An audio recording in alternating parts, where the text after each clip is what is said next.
Water. Clean, drinkable water. Not something to be taken for granted in many places around the globe. A river, or even just a small creek near the village or hut can be a real godsend.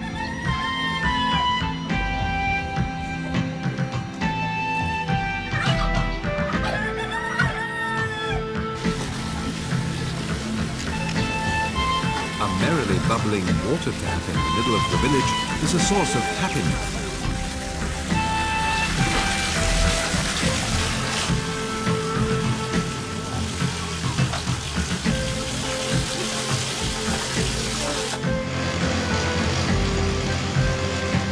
If water pipes cross a town and every house is linked up so that it takes just a turn of the tap to get clean, clear water, even during dry periods, that's heaven. But our towns and cities are growing constantly. More and more people need water to live, even during periods when rain hasn't fallen for a long time. This is the background to the extensive efforts being undertaken by the Nigerian government to improve the water supply situation.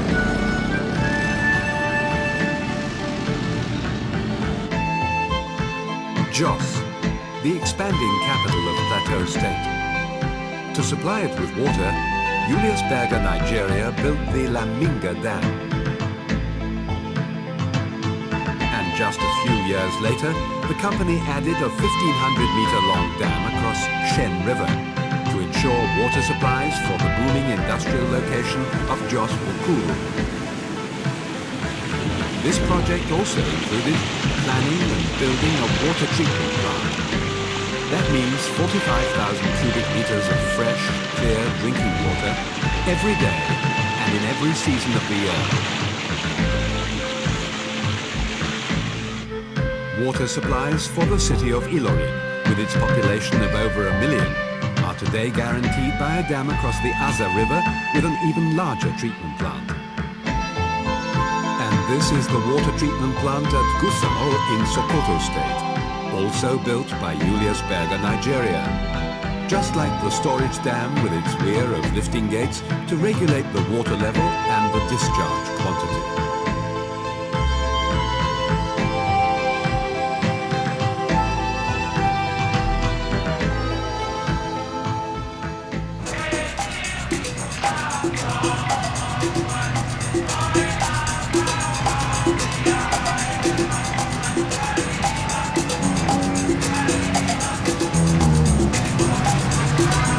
The longest dam in Nigeria, 7.8 kilometers in length, is currently being built by Bilfinger+Berger southwest of Kano at Karachi.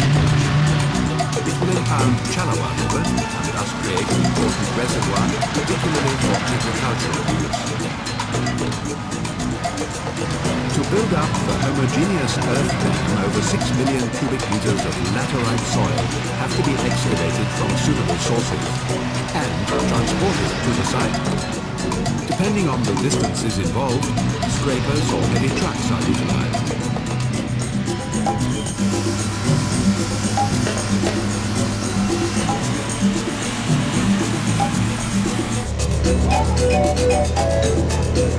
Tamping and vibrating rollers compact the placed material, and water, lots of water, is needed to achieve the required degree of compaction. Again and again, the graders break open the already compacted surface to enable it to absorb more water and thus bind homogeneously with the next layer of soil.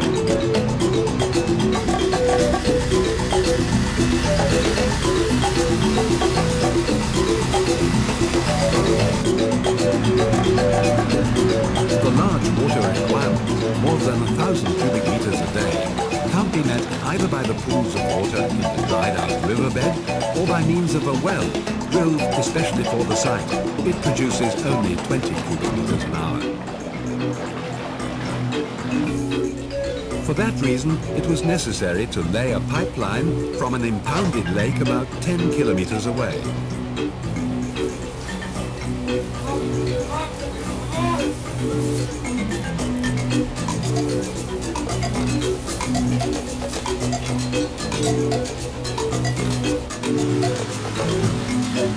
The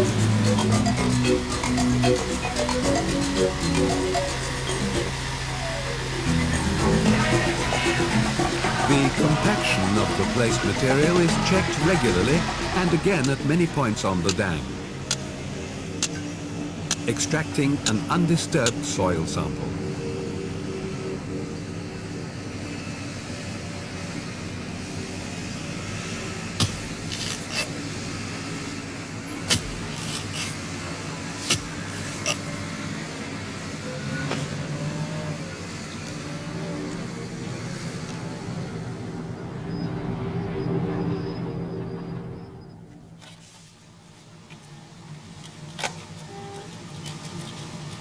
In the soil laboratory, the samples are pressed out of the plunging cylinder to determine the degree of compaction reached at the dam. Meanwhile, another laboratory worker is using a combined screen slurry analysis to check the material's grain distribution.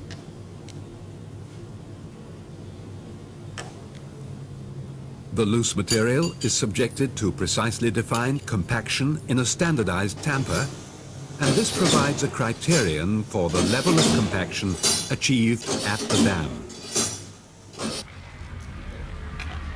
The underlying rock in the old riverbed has to be prepared in such a way that it provides a reliable bearing surface for the dam and the intake structures. Incidentally, it is this that gives the dam its full name, Chalawa Gorge Dam.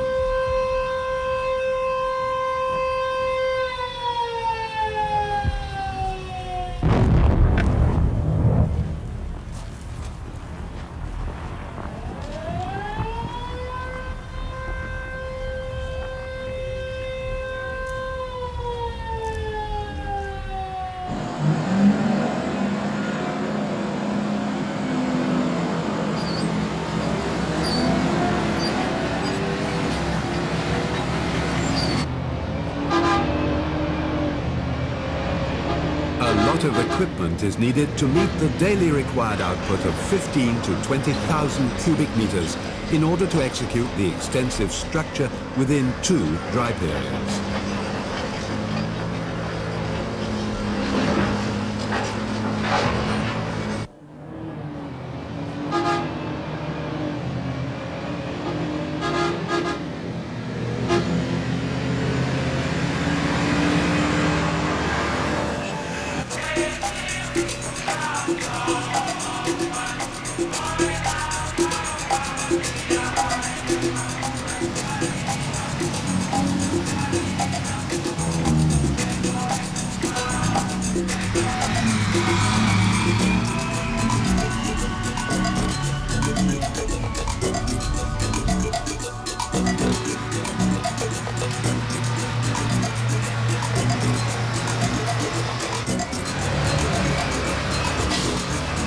At nightfall, the convoy of heavy tipping wagons returns to the equipment yard.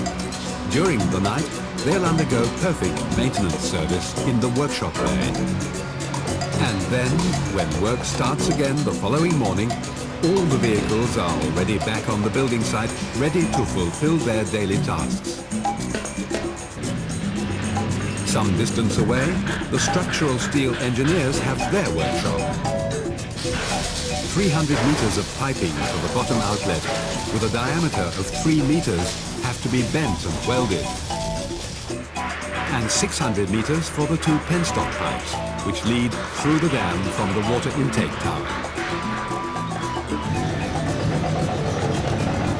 The downstream face of the dam has a slope of 1 to 2.5.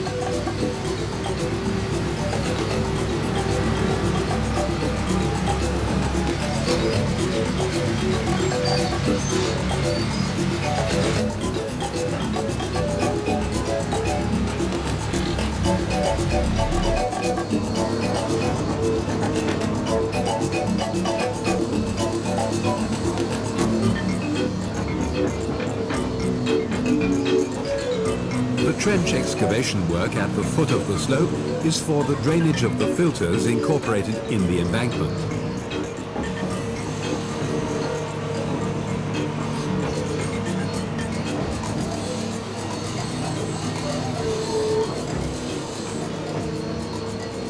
surveying. Without it, nothing's ever done on a construction site.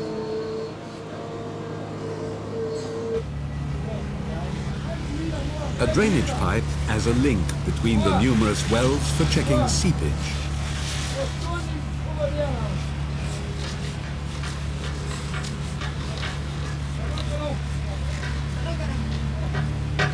The cross-section shows the structure of the dam. A homogeneous earth dam with a core that reaches down to the underlying granite. On the downstream face, a sand filter down to the drainage trench with the inspection wells. Within the area of the old riverbed, the fissured rock was grouted with a cement curtain to prevent water seeping under the dam. The slopes are given a riprap protection against erosion.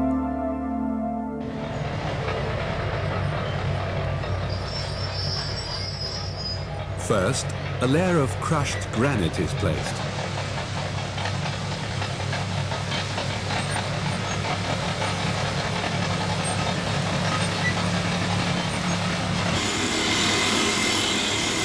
The granite comes from a quarry about 3 kilometers away, developed especially for this project.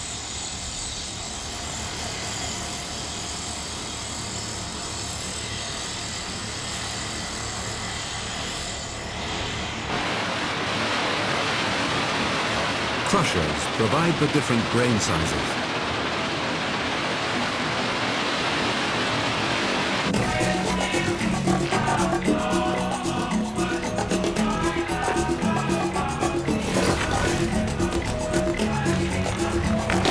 $550,000 square meters of riprap had to be placed by hand, about 2,000 square meters a day.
The water intake tower at the foot of the dam has a height of 30 meters.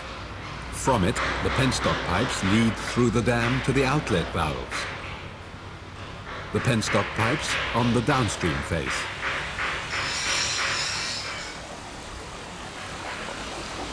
This is also where the opening of the pipe from the bottom outlet is located.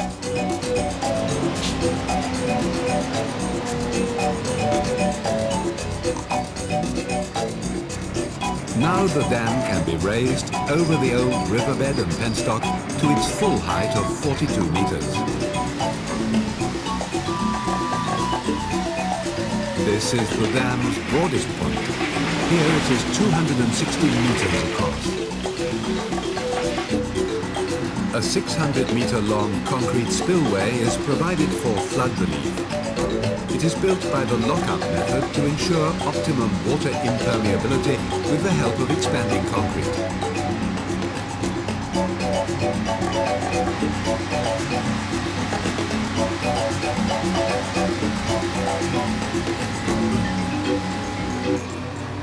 A concrete bulkhead with a breakwater superstructure reduces the force of the spillway water.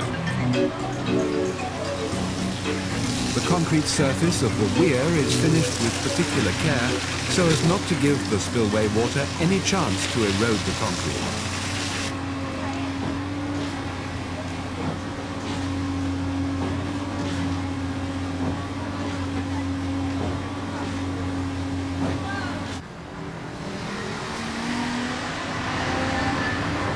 The dam is almost complete.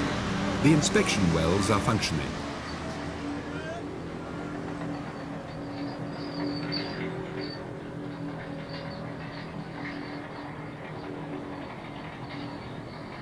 The intake tower and also the intake mains with their hydraulic locks are operational.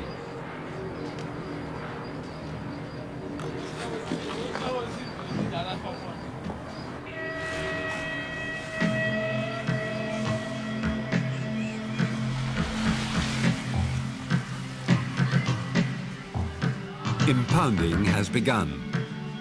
The inhabitants of the reservoir area have long since been resettled and the fields have been harvested.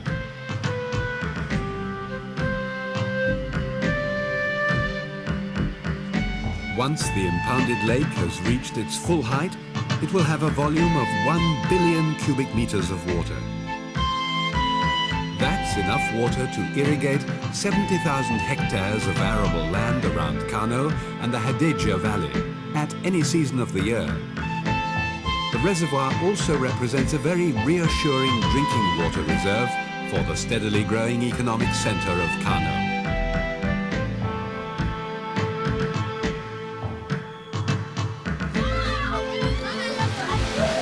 600 meters of spillway with the crushed granite bed of the stilling basin behind to calm the overflowing water.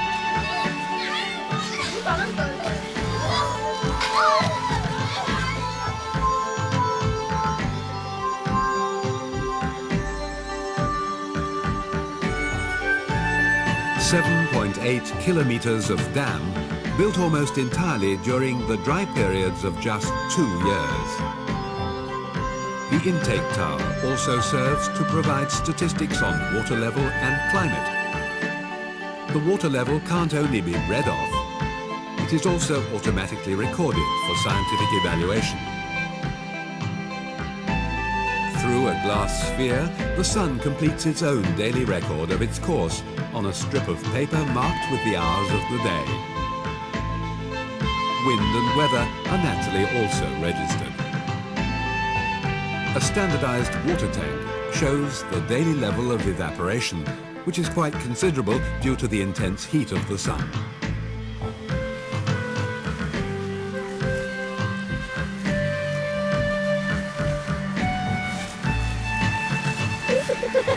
And some people already have made a good catch.